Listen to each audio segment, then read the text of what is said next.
আপনারা জানেন এই যে দীর্ঘ 15 বছর যে ফ্যাসিস্টরা দল পাথরের মতো আমাদের উপর বসেছিল, আমাদের বাংলাদেশের সকল রাজনৈতিক দল শত চেষ্টা করেও এই জগদ্দল পাথরকে সরাতে পারে নাই।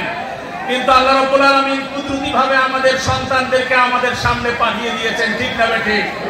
তারা এমন আন্দোলন করে তুললেন, এমন দুর্বার আন্দোলন করে তুললেন, ফ্যাসিস্ট পালাতে বাধ্য হয়েছে, কাপড় গোছানোর পর্যন্ত সময় পায় নাই। আজকে যখন ফ্যাসিস্ট বিদায় হয়ে গেছে, শান্তি তো নেমে আসার কথা, ঠিক না ঠিক? কিন্তু শান্তি আছে? দেখবেন যে আগে কালু মিয়া ঘাটের মালিক ছিল, ইজারা নিত, চান্দা আদায় করতো, এখন হলো মামু মিয়া চান্দা নেয়। অর্থাৎ চান্দা নেওয়ার লোকের পরিবর্তন হয়েছে, চান্দার পরিবর্তন হয় নাই। কিয়ামত পর্যন্ত এরকম পরিবর্তন হলে শান্তি আসতে পারে না। যে অপকর্ম করার কারণে আওয়ামী লীগকে আমরা ফ্যাসিস্ট করেছি, আওয়ামী লীগকে আমরা তাড়িয়ে দিয়েছি, সেই অপকর্ম যে দল করবে তাও ফ্যাসিস্ট, তারা আমাদের দুলাভাই হতে পারে না।